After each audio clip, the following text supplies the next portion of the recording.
Welcome, everybody. Welcome to the Caregiving Wisdom Series. We're so glad that you're here. We feature experts from across the nation who bring both a personal and a professional wisdom to the so many different aspects of caregiving. Hi, I'm Dennis, and Kelly Johnson is here with me, and together we're the co-founders of Nourish for Caregivers. And by the way, we're caregivers too. We're honored and excited to bring this series to you.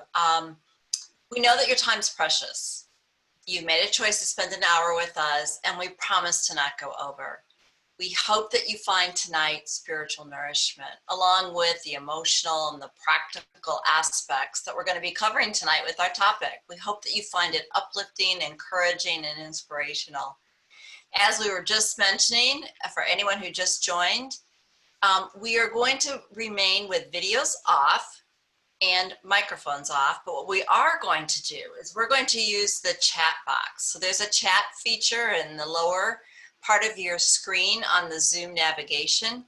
We'd love it if you could put your thoughts, questions as we're going along, because as soon as Jim's done with his portion of sharing with us, we're going to go into live Q&A. So we'll be using what you place in the chat to help us ask questions of Jim and get them answered.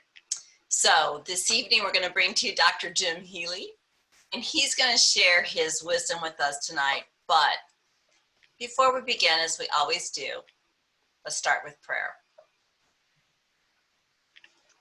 So I would just invite you to take a moment, take a big, deep breath, relax for a second, and just place ourselves in the presence of the Lord. Take this moment to take a deep breath and recognize the presence of our Father. Heavenly Father, thank you for my family. We are not perfect and we struggle like all other families. Help us, Lord, especially now during this time of caring for our loved one. Bring us together and help us to unite. We are bound together by love, but we do not always love well.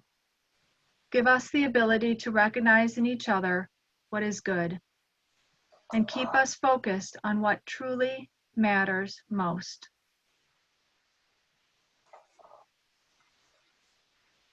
Lord, we lay before you the causes of our tension and divisiveness. We ask for your mercy and forgiveness. Shine your light, Lord, upon a path to compassion and understanding.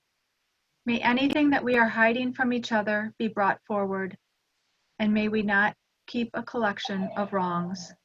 Help us, Lord, to seek and find the truth in all things. Protect us from the snares of sin and evil, and help us to be the family you intended us to be. Bring us peace. Amen. Amen. Amen. So without further ado, let me introduce you to Dr. Jim Healy. Jim is a popular speaker, writer, and consultant on the topics of and family. His marriage materials include How to Be Married and Stay Engaged. Mm-hmm. I love that. And Making Happiness a Habit. They've been widely used. Kelly and I both have had the honor to know Dr. Healy over a period of time and have benefited greatly from his sage advice. He's been invited to speak in over 90 dioceses, both nationally and internationally. Jim holds a PhD in counseling psychology. He was the director of the Office of Family Ministry for the Diocese of Joliet. That's in Illinois, by the way, for 30 years. Speaking and writing, he's now reaching out to couples and families. He does this through his YouTube channel, Jim Healy at Rooted in Love. Jim's been married to his wife, Madonna, for 36 years, and they have 4 adult children, a daughter-in-law, and a grandson. Jim was the power of attorney of healthcare for both of his parents, who had lingering illnesses and who died 7 years ago within 4 months of each other. Wow. Please welcome Jim, and let's go ahead and let's hear a little bit more and get some wisdom from Dr. Healy. Oh, good. Well, hi, everybody. I have to tell you, there's my mom and dad, Watson and Celeste Healy. That's probably about their 58th wedding anniversary. And actually, they did die 7 years ago. They both had My mom was diagnosed 18 years before she died with a rare blood cancer called Waldenstrom's macroglobulinemia. My dad, 8 years before he died, came down with Parkinson's, which developed into multiple system atrophy. And really, having gone through that, that's when I heard about Nourish, which was developed right in our own Joliet Diocese. I just leapt for it because there's such a need for it. I've discovered that both personally and professionally. So God bless Deb and Kelly for doing what they're doing. Okay, so I did become the power of attorney for healthcare for both of them. Probably because I was the hometown boy, and also I worked for the Catholic Church. That was reassuring to my mom, so she thought, well, everything will be done correctly. But I have 3 brothers and a sister, and my sister was just below me on the form where we have power of attorney for healthcare. So my sister Becky and I were really partners in this thing. But I was the hometown guy, so I got the nod on top there. And why don't we go to the next slot there, the next slide. Deb, if you can move that there. And so this is divided into 3 sections in our little time here. What I learned as a man, and I added that because a few weeks ago when Deb was talking about the next 2 speakers, she said they're both men. My friend Carlos was 2 weeks ago, and Deb said that more caregivers are women. Okay, so it'd be interesting to hear from some men. Well, as I reflected on this, I realized that there may be reasons why more caregivers are women, and that men have some additional challenges. And so if you're a guy who's a caregiver, or if there's potentially a man who's a partner in caregiving, I hope that this first section might be a little bit helpful. Then we'll talk about being a husband, the effect on my marriage in some ways, or how to keep from having a bad effect on my marriage. And then what I learned as a son, well, as I worked on it, I realized I really meant as a son of God, as a child of God. And so that's the way we're going to work it. So let's go ahead and go right into it. Now, when I started thinking about it, I thought caregiving really consists of 2 things. One I'm good at and one I'm not good at, all right? Competence, okay? I knew I could kind of do that, okay? I knew I was going to up for a big responsibility, but I thought the competence part of this, I'm an old hand at really studying and learning about the disease and learning about the hospital system and learning about how to get a nurse and how to get caregivers at home. So all the competency, the things that we can control, that's right where I'm comfortable with, okay? But I and probably a lot of other guys might have a little bit more, and I'm not saying that women don't also, but the whole issue of vulnerability is handling what we can't control. You know, some people feel that we have 2 major needs, right? One is to be loved and not to feel isolated. The other one is to feel effective, like we know what we're doing. And guys tend to lead with the second one. Okay, so competence is a big thing. And so when we are dealing with things where we simply can't control, and when we're caregivers, let's face it, competence only gets you so far. There's a lot of vulnerability involved. I mean, first of all, if you're caring for somebody who's in the dying process, you know that they're going to get sicker and sicker and die. And you can have some influence, but you're not in control of that. You start dealing with the healthcare system, hospitals and insurance and nurses and all that. That can be very frustrating. Dealing with your own emotions and weaknesses. Okay? We don't like to do that necessarily. And dealing with all of the people that we love, what they're going through. And I was worried that I would really mess this up, and I didn't want to, right? And so I really prayed about it, and I decided there were the 3 hardest things that I have trouble with are the 3 things that I had to do in order to make this work, all right? And I'm not saying it's just guys, because it's men and women, but I do a lot of work with men, okay? And this comes a little bit out of Brene Brown's work about what shames men. When men feel incompetent, that they feel ashamed, okay? And they'll either withdraw or back away. What's the antidote to shame? These 3 statements, all right? Especially in a situation where we're going to feel vulnerable and not completely in control over and over again. These are the 3 hardest things for especially guys to say. Okay? First one, I made a mistake. Okay? I'm sorry, because what is that? What that really is saying is, I'm not competent in these areas. And most of us will do everything to cover that up. So I decided from the very beginning, is as soon as I messed up or forgot to do something, I would confess it, especially to, the rest of my family, the people that needed to know about it. And the good thing about that, because there's all sorts of ways you can shade this. You can say, you forget to call the doctor, and somebody asks you, did you call the doctor? You say, well, I decided that I didn't really need to call him about this. Well, that's just a lie. I forgot, okay? Or I made a mistake, okay? Did you do that? Well, no, that didn't, I did that for a reason. That wasn't really a mistake. I decided my parents need a little time alone. So no, it wasn't a mistake. It's something I decided to do. So see all these ways that you can cover yourself up, make you look like you're very competent. But the problem is you got to forget, you got to remember too much, okay? Nice thing about telling the truth as a caregiver is you don't have to remember everything. I thought you said you didn't check with the doctor. I thought you said the doctor said he didn't have to be there. Well, if you can just tell the truth, okay, that makes life a lot simpler. But that's hard to acknowledge the mistake as soon as you made. And in caregiving, there's 1,000 ways to make little mistakes. The other thing is, it's good modeling for the rest of the people that are involved, because otherwise everybody starts covering themselves.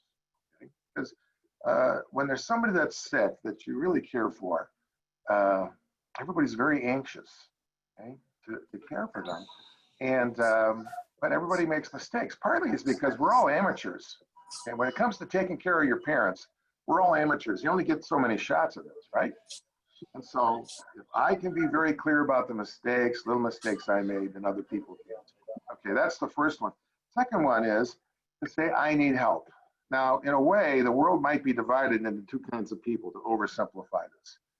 There are people for whom asking for help is the worst thing you can do, because it says I'm deficient, I screwed up, I'm not enough. Okay? It's a failure. Okay? So they either won't ask for help, and that's the quickest way to burn out, right? Or they'll ask for help and feel terrible about it. It'll really blow to their self-esteem. But there's other people in the world for whom asking for help makes them feel strong. Okay? It's like, I feel strong because I've got a whole army of friends and family and professionals behind me. I mean, even Jesus. Remember, Jesus said, if I need them, I have 7 legions of angels that the Father will send. And you remember, even at the Gethsemane, an angel came and waited upon him and helped him. So even Jesus, okay, needed help and asked for help, all right? So we somehow need that ask for help. And if we don't, and it turns out people are happier being beholden to you than than the other way around. So as long as you don't burn them out, people are often helpful, are willing if you ask for it. And the third one is, I've reached my limit. Okay, now these are the 3 hardest things for me to say and do in my life. And these are the 3 precise things. In order to do this right, I needed to be as a caregiver. All right? I remember when my mother had died, and it was time for my father to go from independent care with a full-time caregiver to a nursing home. We had an alternative. We could have bought a little teeny house and almost created our own little nursing home and kept the caregiver. But that would have put me and my wife in the capacity of running a nursing home almost. Now, would it have been better for my dad for the last 4 months of his life? Perhaps, okay. But the problem with this is a lot of us have other expectations. I mean, when my dad got Parkinson's and fell down the stairs 8 years before he died, all right, we had 3 teenagers and a preteen. And 3 years before my parents died, my wife was diagnosed with her own incurable but treatable blood cancer. And so at different times, I've had to say, I can do this, Dad, but I can't do that. I can do this, but I can't do that. And that's hard sometimes, especially if we've made some promises, okay? I promise you, Mom and Dad, I'll never do this, or I'll never let this happen. Well, sometimes we overpromise, right? Because we've made promises to a lot of people. And so we need to be careful not to overpromise, okay? So those are the 3 things that I needed to learn how to do, learned how to do over time. Okay, let's go on to the next one. If we can. Oops, let's back up. That's a little early. Back up there, please. Oh, we don't want to do that. Uh, Let me just introduce a little bit. So let's talk about being married while we're caregivers, right? And it turns out that all of our relationships are sacramental, right? When you look in the Bible, what are the metaphors that the writers in the Bible use to tell us about our relationship with God? They're family metaphors, okay? You can almost say the kingdom of God is like a happily married couple. From Genesis to Revelations, all the way through, they talk about the good relationship we have with God. It's like it's a happily married couple. And what's the image of the Revelations? What's the image of eternity? A marriage feast where God greets his people. He says, I love you and I want to marry you forever. And what's the other big metaphor in the Bible for the relationship with God? Parental, Abba, all right? So our Catholic faith, for those of us who are Catholic, says, okay, that these things are sacramental because they're echoes of divine love. So the more our relationship with our spouses, for instance, we're going to talk about marriage, echoes our relationship with God, the better we are and the happier we'll be. Now, it turns out I'm self-absorbed to some extent anyway, right? And when you start caregiving, especially for a couple of people, and sometimes they both be in the hospital at the same time on different floors, it can be pretty absorbing. And you can get so absorbed, especially if you're losing sleep, almost like you're in a twilight world. It's neither day nor night. You kind of lose track of all that. And it's like its own little world. And it's so easy to forget the people outside that area that you're absorbed in. And so during this time, I developed kind of a little way of trying to keep track, especially of my relationship with my wife, Madonna. So, and actually, this has gone into a little bit my latest book on my bookshelf, The Caregiver's Companion. Heard of that? That's by Deb and Kelly. They talk about this a little bit too. But this is the rubric I developed so that I would stay in touch with my wife during some very challenging times. Just as on our relationship with God, the four basic forms of prayer, thanksgiving, petition, forgiveness, and praise, if our relationship with our spouse is going to be an echo of divine love, right, we need the same four types of communication. And so if there are questions or comments, okay, about relationships of any sort, please ask them or comment. Even if you have just some words of wisdom that you want to share. Okay? That's what this is all about. There's an old saying, the teacher teaches what he or she wants to learn. And I'm hoping that through the questions and our discussion and some comments that you have, we can go deeper into this. So I decided, almost like an examination of conscience, every Sunday morning, okay, among other times, I would sit down with myself and say, okay, where am I with Madonna? When was the last time I thanked her for anything? Right? When was the last time I asked her for what I needed? I'll come back to that. Is there anything I should say I'm sorry for and praise? Now, so let's just go with these one at a time. Thanksgiving is so important, okay? And sometimes we forget. We can get so haggard that we forget to thank. And, you know, just to thank. Madonna, thank you for letting me stay over there longer, okay, at the hospital or whatever. Thanks for how much you love my parents, okay? Petition. I need this from you. What does this mean? Well, I was talking with Deb and Kel about this. When it comes to emotions, guys can have a little bit of trouble with that because we're wired a little differently, partly through our training, but also a little bit physiologically. For men especially, men's bodies tend to respond to emotional intensity the same way it does to physical threat. It's kind of a fight or flight. So physiologically, we can get pretty overwhelmed pretty quickly from intensely emotional things. And one of the things I need to ask Madonna for sometimes is, honey, because she would meet me at the door after I'd been at the hospital for hours, you know, and she'd say, what's going on? How are you doing? How are you feeling? How are they doing? What?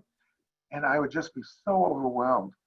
I'd say, honey, I need to not talk about this for a while. I love you and don't take this personally, but if it's an emergency, I'd certainly tell her. But I can't give you the blow for blow right now. Let me go away and just watch some stupid TV show for a little bit, or let me just do something I'm good at. Okay, and I promise we'll talk about it soon. But that worked a lot better than me just going in there and stonewalling. Okay, she needed to know. I'm kind of an underexplainer, and a lot of us are. I needed to tell her, honey, I just need a little space now. Okay? And then she could take it. She could understand it. Okay, forgiveness. See, this is where we kind of get burned out because there's so many times with caregiving where, some things are a little bit out of control. And I tend to avoid saying I'm sorry when I possibly can. Something in me thinks something terrible is going to happen if I acknowledge I've done something wrong. So I'll try to escape out of it. And I have some good ways out of it. Here's a good way. This doesn't work, but it's explaining, instead of saying you're sorry, explaining why you don't have to say you're sorry. So I might come home and say, honey, I know I promised you on a stack of Bibles I'll be home at 6, but, mom and dad, I just had to make that call to wait for the doctor and all this. Well, if I promised to be home at 6, just because those things happen doesn't mean I didn't break that promise. So I stop saying, honey, I'm sorry. Okay, I told you, I promised you I'd be home, and I didn't. I'm sorry. Okay, now the explanation can come later, okay, but it doesn't replace the apology, okay, because I still am making it hard for her. So just doing that as quickly as possible. Some other things. I sometimes use the politician's apology, which is, it sounds like this. This is what the professional politician and sometimes the athlete does. Well, mistakes were made. Okay, if I was going to do this over again, I might do it differently. But what's done is done. Well, that's not much of an apology. Okay? Say I'm sorry, honey. And another thing is to pretend that no matter how you say it is good enough. Okay, I'm sorry. Are you happy? That's not an apology. Okay. So what I had to learn sometimes, if I really did something, was I'm sorry, honey. Can you forgive me for that? Sometimes we think that if we say I'm sorry, then that should be the end of it. But that's not, is it? The end of it is when the other person says it's the end of it. Okay. So I'm sorry. Can you forgive me? And then finally, the thing that's so important in marriage is praise. And this goes a long way, but it's very different from love. Praise is when what do I really admire about you? What do I honor about you? And I would say to Madonna sometimes, I'd say, I so admire how you can just be with people in pain, like my mom or my dad. You just you don't have to try to fix it. You can sit there and be with them. Okay. You just seem to say the right things. And I'm just so grateful for that. I admire your ability to do that. What gets admired gets repeated. Right? And it builds up the marriage. Okay. So sometimes, especially for those of you that are married, but this works for any relationship. If you feel like for some reason you're in the outs and you don't quite know why, take a look at these, and probably it's one of these 4. Okay. So it's something that I really kind of should say I'm sorry for. And sometimes we wait until the other person calls us on something, but half the time that's too late. So if I know that I kind of screwed up, even before my wife says, hey, this hurt me, initiate that. Okay. So these are the big 4, all right? And I learned that if I could kind of stay current with my wife on that, it would pull me out of my absorption and would help me, okay? All right, let's go on. Let's see what's coming up here. All right, now, as a child of God, certainly the first thing I would say, and this was the reading not last Sunday, but the Sunday before at the Catholic Mass. It's when Jesus took the loaves and the fishes, okay? And he multiplied them. He fed the multitude. Well, there were many times, especially during caregiving, especially with the 4 kids going through their teenage years, and my wife, who, at some point came down with her own polycythemia vera, which is, again, an incurable blood cancer, where I would just sit in the driveway or sit over by the hospital, and I would just say, Lord, you took 5 loaves and 3 fish, and you blessed them, you broke them open, and you fed the multitude. I got my own multitude, and I know I am not enough. I know it. Okay? There's no doubt in my mind. Okay? Please bless me, break me open, and make me enough to feed the people I love. Okay? Because if there's anything that caregiving teaches you, and parenting, and being married, and having friends, caring for friends, is that I'm not enough. Not enough for what I've been called to do. I'm not enough for my marriage. I'm not even enough for my adult children, let alone what they were going through then. Okay, but God makes me enough. Right? And every time I prayed that prayer, okay, the anxiety would drop. I was enough.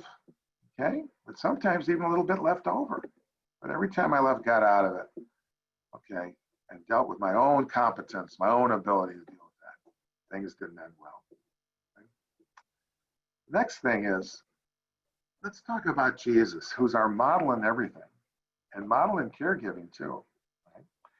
You know, we often talk about the passion of our Lord Jesus Christ, you know, the Triduum, the passion of Jesus. And I always thought what passion meant was Jesus passionately caring for us as he died. Well, that turns out it's really wrong, because the passion of Jesus refers to something very different. Passion comes from the Latin word passio, which means passive, passivity, okay, being done to. So the passion of Jesus means, okay, for 3 years, he was very active and he gave us that gift of activity. But then some would say his greatest gift was when he entered into his passion, when things were done to him. Okay? In many ways, that was his greatest gift to us. He gave us his spirit through that. Okay? You know, when you think about the passion, when you think about crucifixion, what did the Romans do? They didn't just want to kill somebody. They wanted to inflict, and this is why they chose crucifixion. They wanted to inflict the worst possible pain for the longest time and strip them of all dignity. And so that loincloth that you see on every crucifix was certainly not present, okay? They were put up there naked, okay? That sense of privacy is gone. Okay? At some point, they lose control of their bodily functions, people that were crucified. And they would slowly die, and that was set up that way, right? But what does that have to do, okay, with who we're talking about? Well, in a way, the people we care for, now obviously sometimes when you're caring for your parents at this point, some caregivers aren't dealing with people who are going to die. But these folks are entering into their passion, just like Jesus. Okay? You know how sometimes you see the Stations of the Cross, and you even have living Stations of the Cross where you walk at the same time and do that? Well, we've often thought, how would we do? Okay, if we were there, would we be at the foot of the cross? Would we be like Veronica and wipe Jesus' face?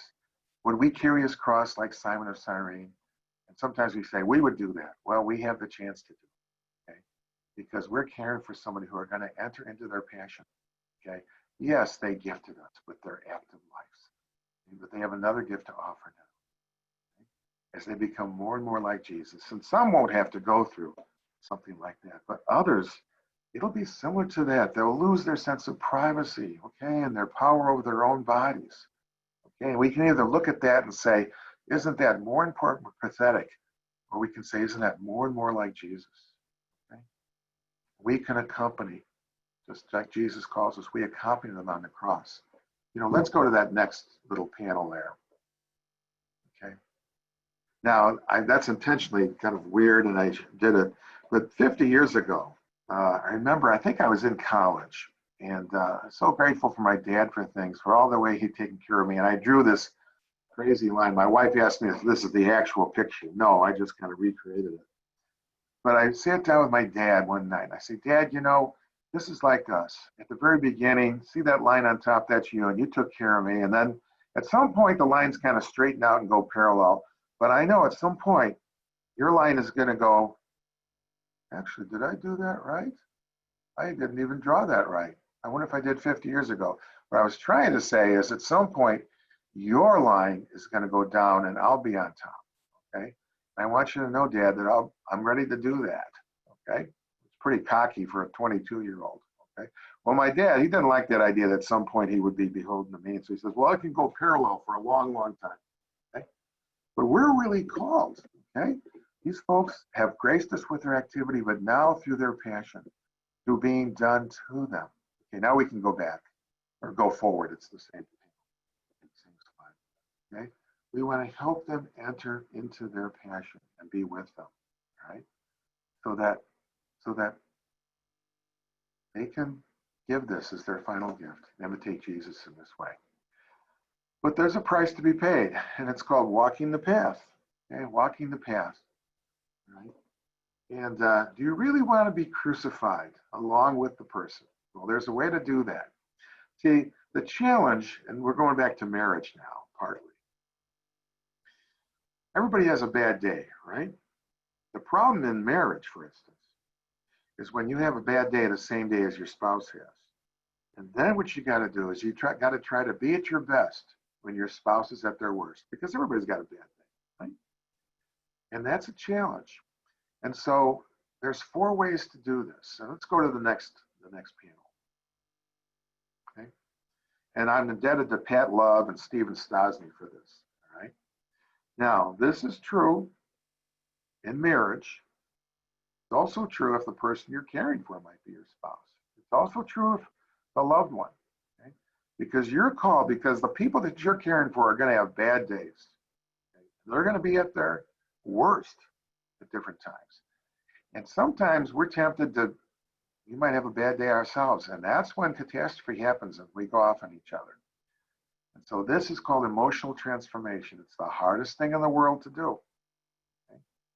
But if we can do it with God's help, that's where we can go.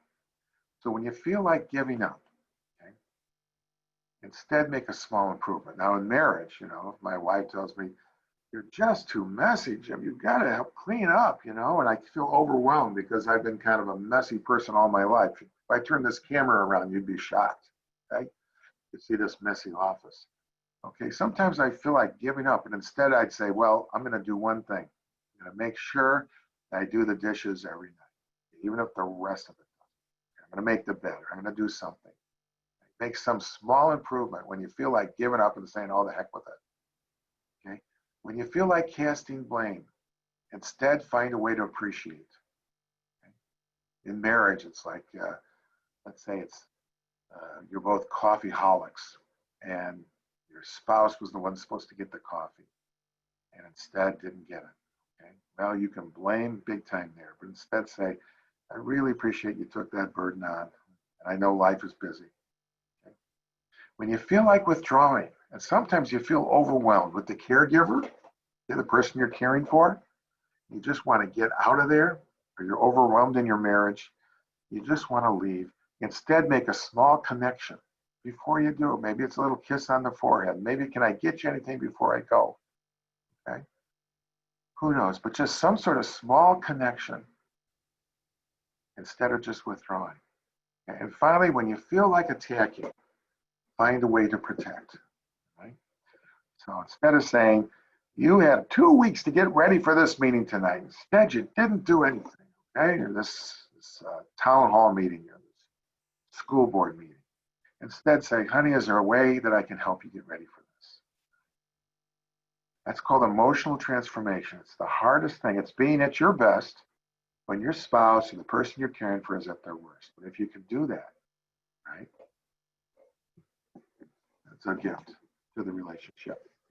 Okay, I think we should stop there. There's some other things that I can say, but I think we're better off getting to some questions and some comments. Oh, and this is just rooted in love.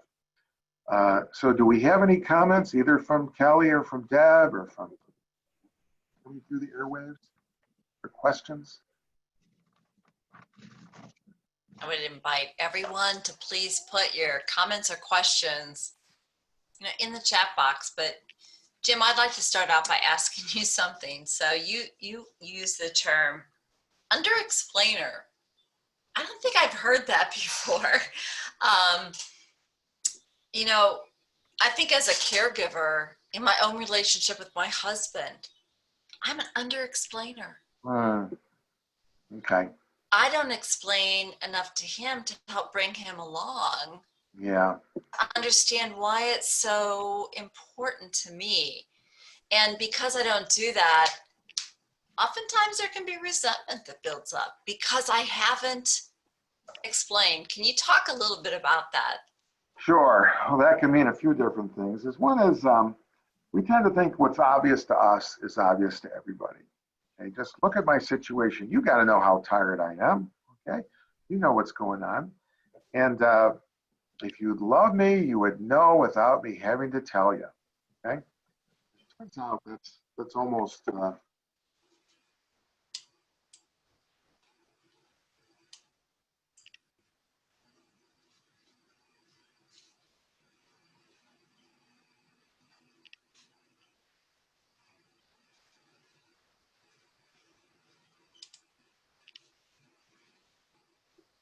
Was I muted there for a while?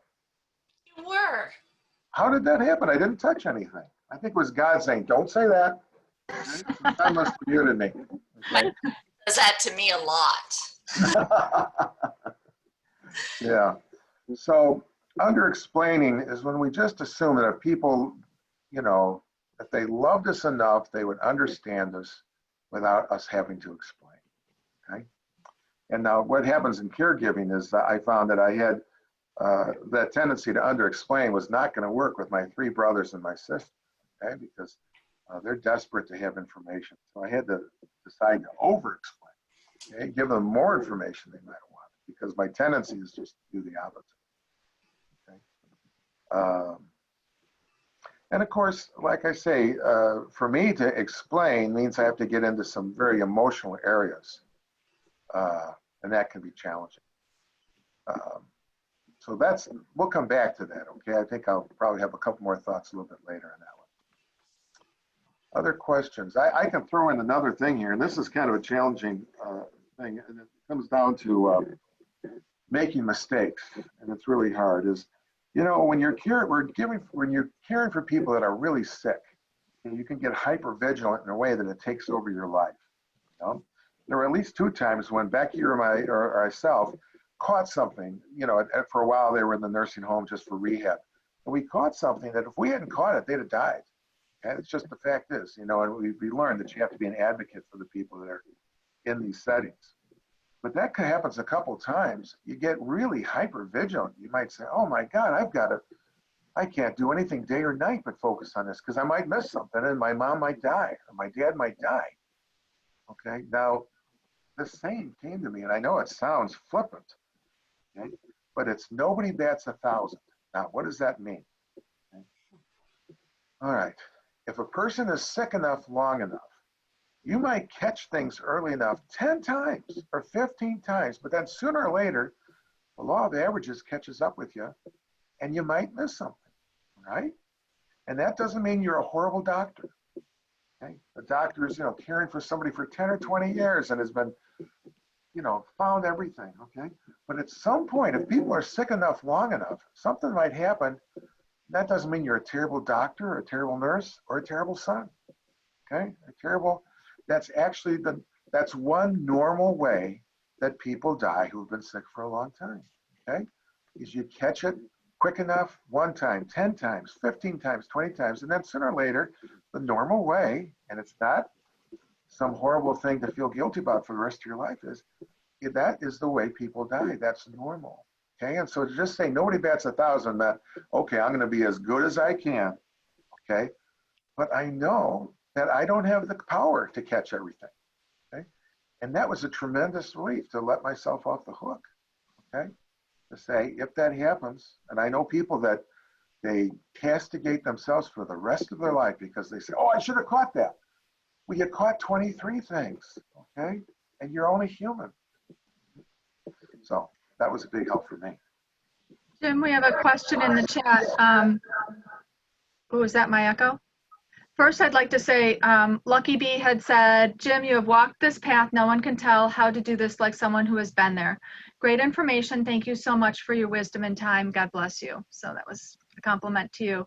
But we do have a question from Carlin, who said, what do you do when none of the other siblings step up to help when they have been specifically asked to help?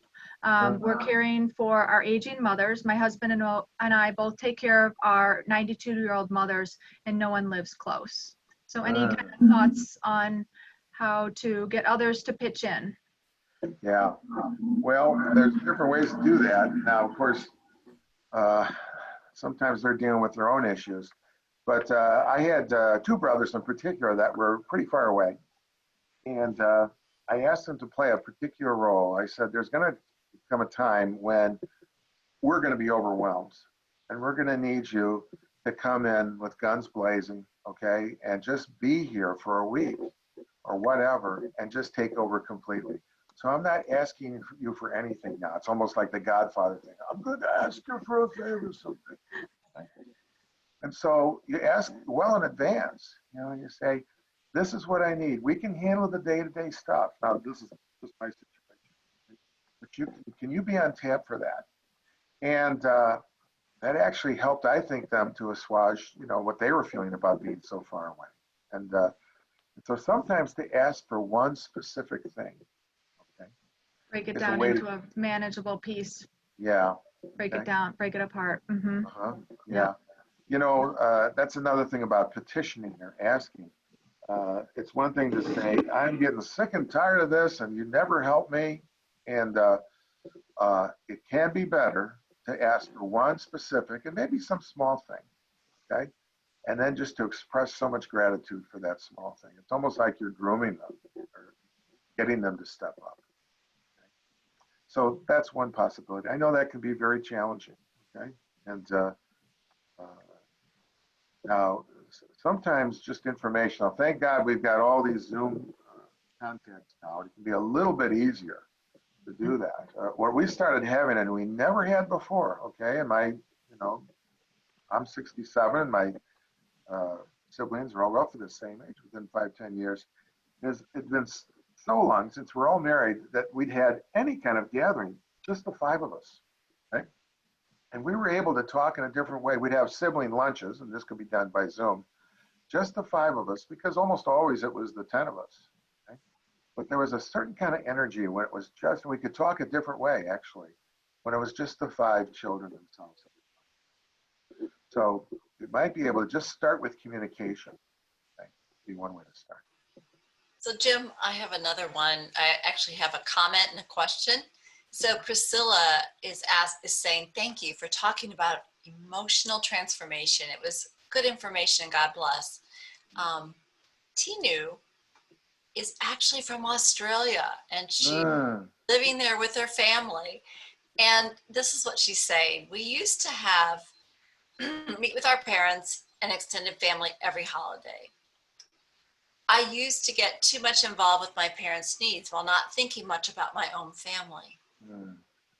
I have guilt in my heart that I am not there for them. And when I am there, I need to be there for them with my undivided attention. I feel tired and exhausted after that visit. Any advice? Okay. This is after the visit with the family? Mm-hmm. Okay. Yeah. Wow. Yeah. Well, that is the challenge. Now, the first thing is this undivided attention thing. I never could do that because I always had the other people on my mind. And to tell you the truth, that's normal. Okay, that's natural. And so I'd say to myself, I can care for my kids and at the same time be concerned about my mom and my dad. You know, I don't know if you know in the Bible it says, "Who among you, if your child asks for a loaf of bread, will give them a stone?" Okay. Well, I think there weren't too many times that I gave my children a stone, but there were many times when I just gave them a slice, okay, or the heel, and that was enough. Okay? It really was enough. Okay. So we got to realize they don't need everything. Okay. Sometimes we can just give them so much, and that's all that we have the power to give them right now.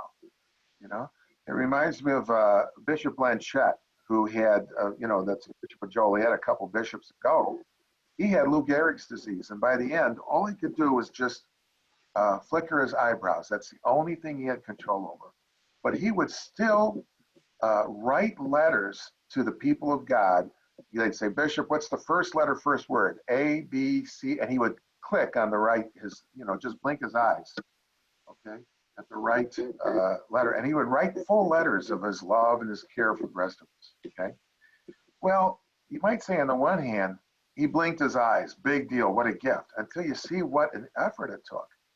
And the same way, sometime when we've got all these competing challenges, caring our caregivers and our kids and our brothers and our sisters, we might feel like we want to be everything for them. Okay? But maybe we can only just give them an eye blink. Okay?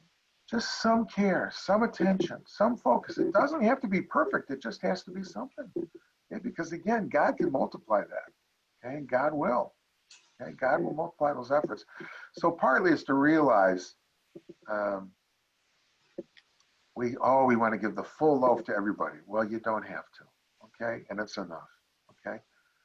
And someday when they recognize the enormous tension that you were under, that the eye blink that you gave them, they'll reassess that and say, hey, they were there for us to that extent, and we're grateful for it. Okay. Jim, we have a couple of questions coming into the chat. The first one actually kind of maybe fits a little bit with your eye blink.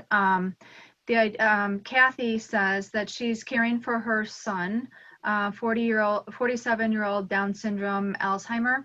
Her husband had left her when the kids were 3. She now had, and she's never heard from again. However, he called a couple of years ago and wants to see the children. There actually were 6 of them in the family. She told her kids about that since they're adults, but did not with their handicapped son. And I'm not sure that there's a question in there, but just I thought it kind of related to your comments that you were making about sometimes what you can give is an eye blink. But that was the question in the comment in the chat. Well, you know what happens sometimes is people say, God, he hasn't been here a long time. He deserted me.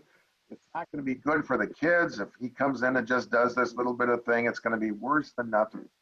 Well, normally, unless you think there's some real danger, some sort of danger issue, you want to avoid what's called the phantom dad.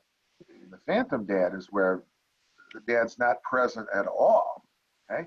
And instead they create the phantom dad. Oh, my life would be so much better if my dad were here. My dad wouldn't let this happen. My dad would be the savior. My dad would do all that.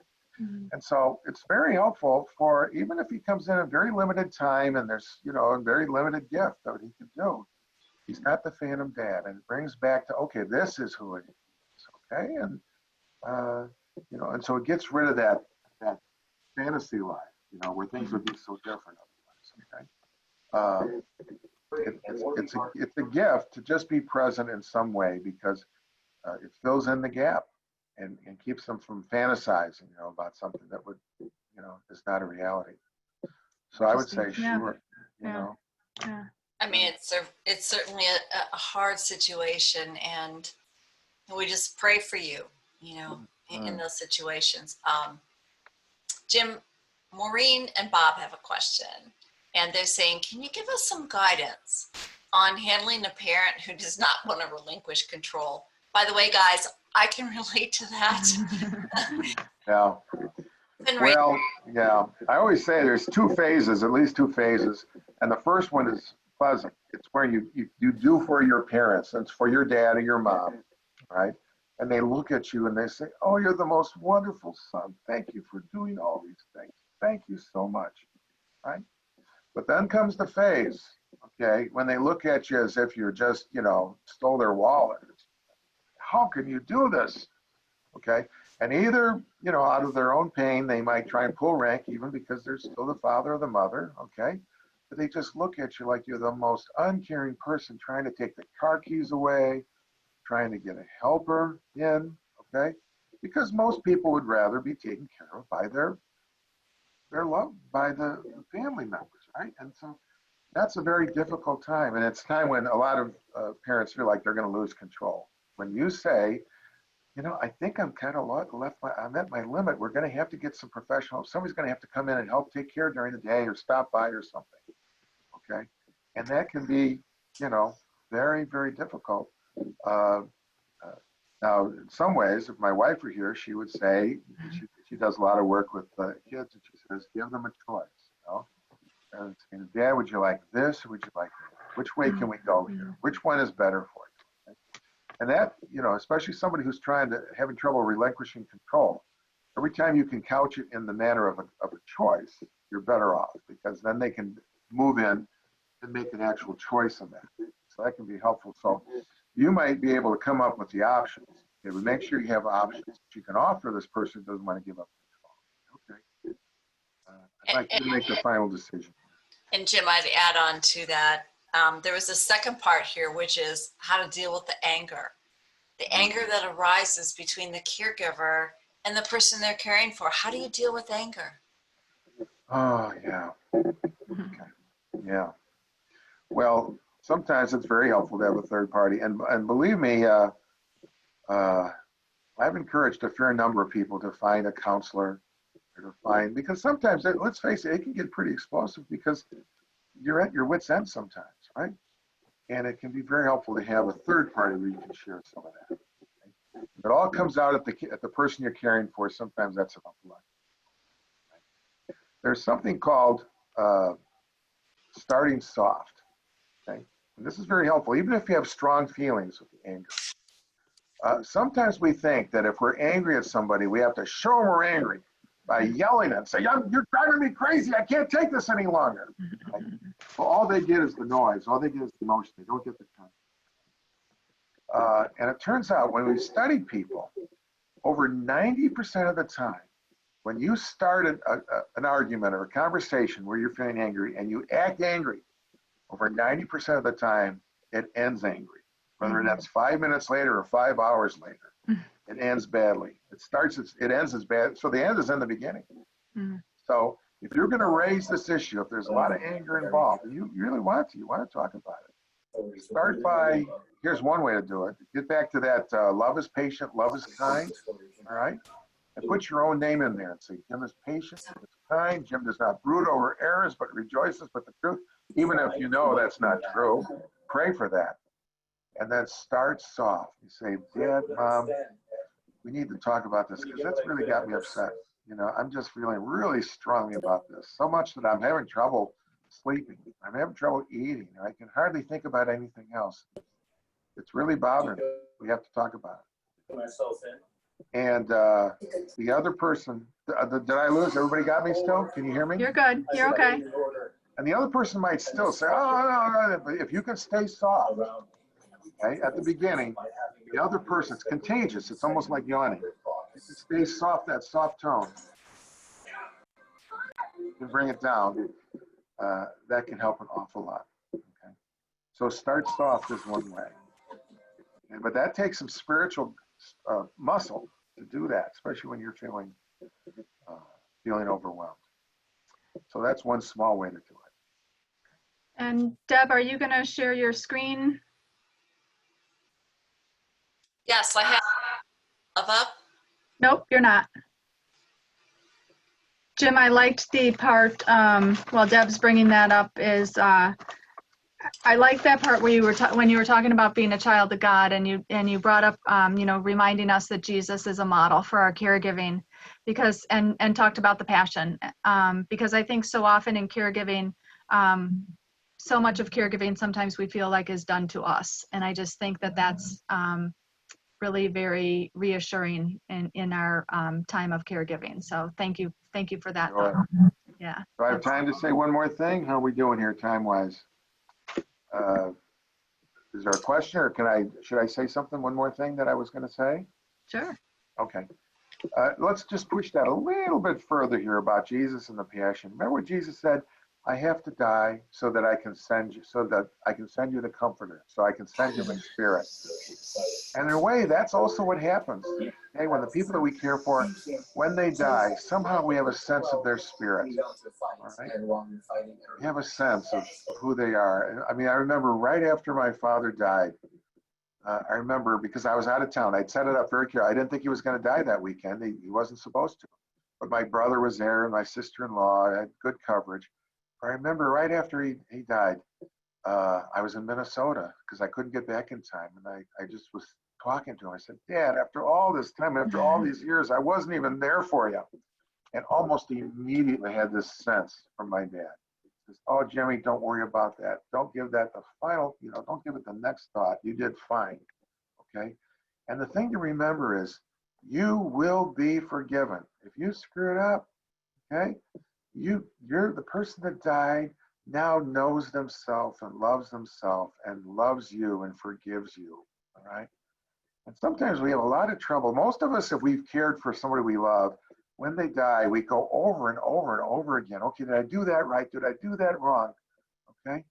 And remember that the person that you cared for loves you and has forgiven you for any small mistakes you might have made. Okay. So they were awaited by love, and you are awaited by love.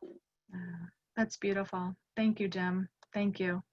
And thank you very much for sharing your wisdom all the way along. We appreciate it. And we're excited. Up on the screen, you can see the upcoming Wisdom Series speakers that we have coming up. At the end of August, Raina is coming with I wish I might have all the things to do it right. So managing your to-do list promises to be very exciting. And then a great lineup coming up in September as well. So we're very excited to continue to share wisdom as we go along.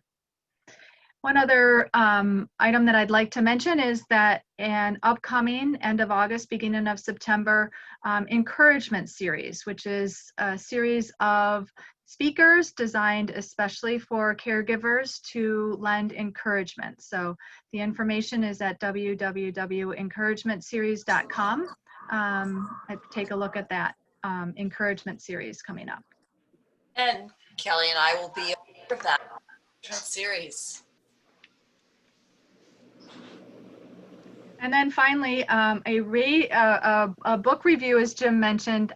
Deb and I came out with the Caregiver's Companion, was just released last week. So we're very excited about that and would love to have you all take a look. It's journaling is a wonderful way to relieve stress and to continue to practice and put into effects what you're learning as you're continuing your caregiving. And I like how Jim had said that it will begin as a companion but be kept as a keepsake. So thank you very much, and thank you, Jim.